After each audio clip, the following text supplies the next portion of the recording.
Okay, about sport trend kwetuli bitambula bitya abaganda bafimu namwe nabakwasaganya abantu abali ku kyeyo mwe bale kola man asicyango okubeera mu setali yammwe nolabika nti ofuuka mukozi okola ebisere bisinga kitwala okwewaayo okw'amaanyi omale ebbanga toyogedde ku lulimi lwammwe lwawaka omale ebbanga tolidde ku mmere gy'oli awaka omale ebbanga tulabe ku famire yo omale ebbanga tulabe ku bantu bo omale ebbanga n'okuwuliza ku mikwano gyo kizibu time naye gye muspendinga nga muli mu biyumba ebyo obeera desperate obeerayo weka toyina mikwano like opanga ali ku budu man obeera ng'eyatundibwa naye mwe bale kulabika nti mwewaayo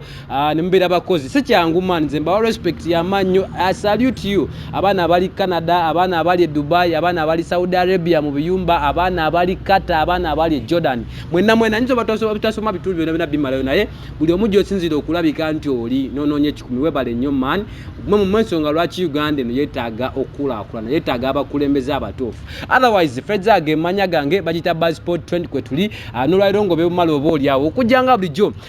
fate side eno gwaffe gwetwema ogeza kulaka ntujja na mawulire mu buli ngeri yonna tukutegeeza tukwebe babitambudde side eyo mu entertainment industry kyekigenda mu maaso ku baserebu bo bewaleke waka batambula batya embeere batwala etya n'ebirala bifaanaganako bwe bityo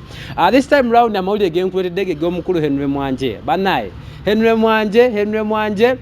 Mwanje gwenjogerako ye Henry Mwanje oli owangenda naawe aye Henry Mwanje oli owabalya mmere aye Henry Mwanje owada New Eagles oli omukadde gye yava nakolaka kituyita first grade music. Henry Mwanje ono yali nnyo ku lusege lwa Geoffrey Rutaya ne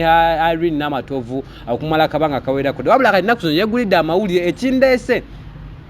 yavudde n'alaga n'agamba nti akooye okuzibikira ekimuluma ku mutima yagambye nti akooye okulaba Sheila Gashumba ng'alumwa alina interview gye yabaddemu awo n'ategeeza n'agamba nti twamulabako of course ng'alinnya ennyonyi agenze bweru bannamawulire nga bamubuuza kiki ekyadde kikututte ebweru kyolwadde ogenze kukolayo ki buze tumanyi n'aba band music mugenda bwe mugeza kulabika nti muperforminga n'okkuba evu ne bibeera successful n'agamba n'ensonga yali entute egeza kulabika nti ntunda ensigo yange nali ngenze kulaba wabansobola ofuna akatale akatunda kidini nenge ensonga egimutunza agamba ayagala funa sente asobole okulabika nti afacilitatinga n'okuyimirizaawo omukyala Sheila Gashumba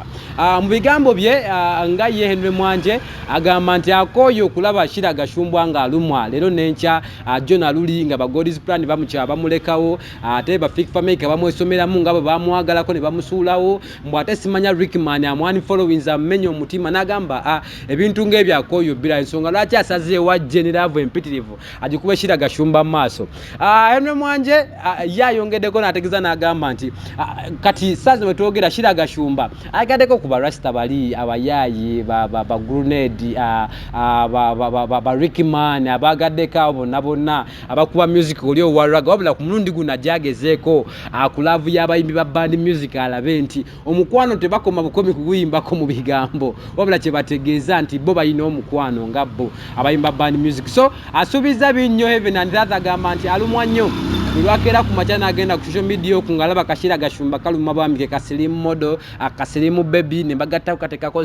pressure oba stress ya love akandi badde kagejja bambi ombiri gonna guna ne kugenda eri kubali abakalumya so agamba nti kaje kamwagaleko akalabe sanyu ne kagenda ofuna n'okwesima ate omu ku bukodyo okulaga nti ali serious omu ku bukodyo bwagenda okwesa Henry Mwanje yewera agamba nti ngenda sooka kusayininga bayimbi bano anti abepanka aba bamuwaga abaraga abayimba ebyo ebidandali ebyo agenda sooka asayininge ba grenade asayininge ba Rickman asayininge basimanya bani bonna abakunga abayimba raga abo abateke mu first grade music abakakasenti kati ye mukama waabo yabakozesa yagambe ne bakinagaana nti bakina kimulemeredde okusayininga grenade anti wabbe no kina kimulemeredde okusayininga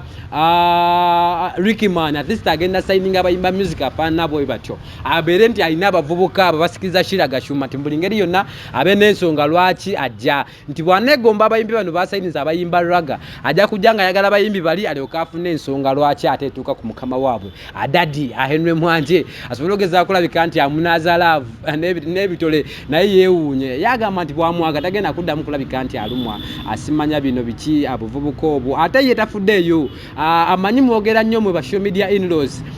bwe bambuza lwaki nti abantu bano banagamba nti ate Sheila Gashumba oyinza omuwasa n'ayagala okutegeera naga nti kakyala kali smart nnyo kagezigezi mwezi nebe kanantegeera ne kanfuga mu makasifudde eyo azironga azinti ndi kumpi nako nze bawa kubaka bakananjulisa nika zaako obaka nabakanjulisa bintu buli lunaku sifudde eyo kasitamberanga mukyala gwenjagala Sheila Gashumba. So Henry Mwanje amenye kimuli ku mutuma abo todde kimuli ku mutima n'agamba nti nze whatever may come njagala Sheila Gashumba era puli makyala bonna mu Uganda asinga afuna access efuna Sheila Gashumba oboli ambasi kyalina nabizibu ambasi kyaddamu nakuwasa wano yasinzidde natubirako n'ekyama natugamba nti ka video kalike naba wano oli wano of course nakakola wano akibamukwatira n'omukyala mu motoka natugamba bannayi amazima gali begati kati ntende waliddwa kanjogera amazima eri alistanti nagamba wamma Sheila Gashumba totya kunjagala ngogamba nti Henry Mwanje mwenzi ate twakamukwata mu motoka abakyala bakamukwata mu ka video awo nga ina abakyala bali mu motoka nagamba yali stanti ebyaddala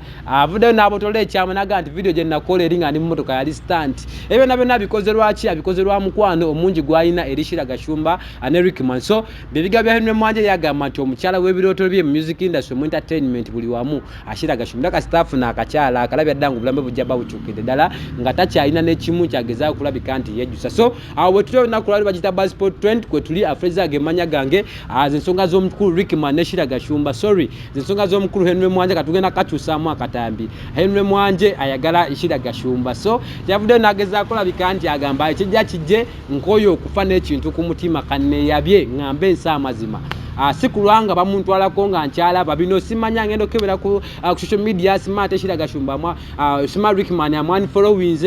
smart na yani followings lwaki ababo nabona n'omukwano nga wendi